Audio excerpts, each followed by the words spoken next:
Hello, I'm Solent with your 1 o'clock radio bulletin. There's been a development in the investigation into the shooting of a man in Southampton. Sophie Long has more. Well, the latest development in the story is that a 61-year-old man has been arrested on suspicion of perverting the course of justice and the supply of Class B drugs in connection with a shooting that happened in Bluebell Road on Monday night. The 17-year-old victim is currently in hospital being treated for non-life-threatening gunshot wounds to his legs and ankles. The weapon used is thought to be a shotgun.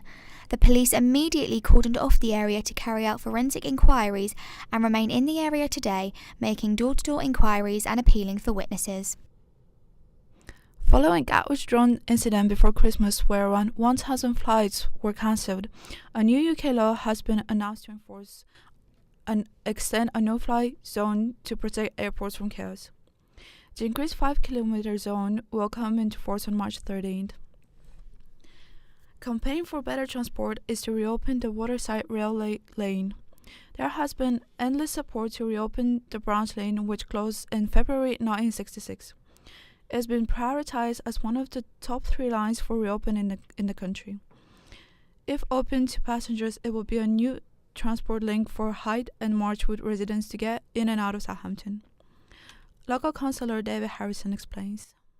Because we are expecting a huge housing boom in the New Forest, a lot of which will go along the waterside.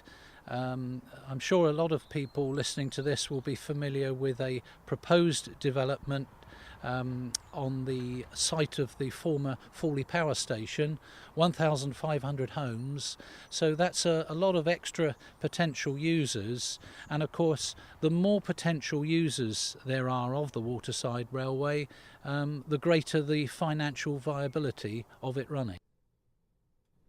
You can catch the Brits Awards 2019 tonight between 8 p.m. and 10:20 p.m. on ITV. The awards ceremony will take place at the O2 Arena in London for the 8th year in a row. I have Scott with me in the studio. So Scott, who is expected to win big at the Brit Awards tonight?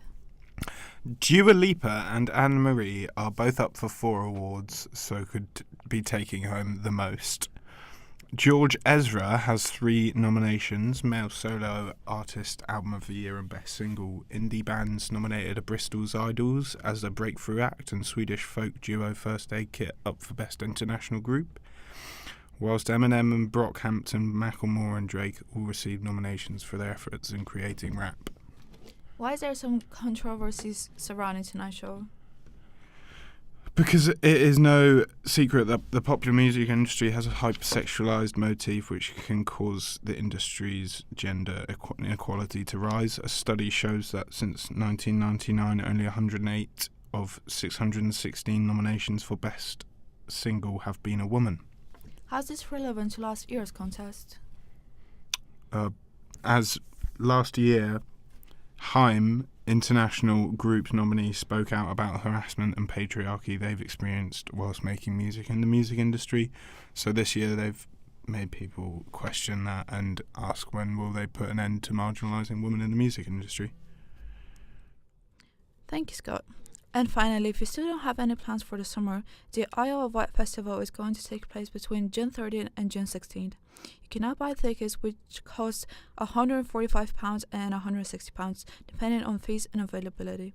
Anne-Marie, Jack Jones and Jess Glynn will be a small part of the musicians participating in the festival.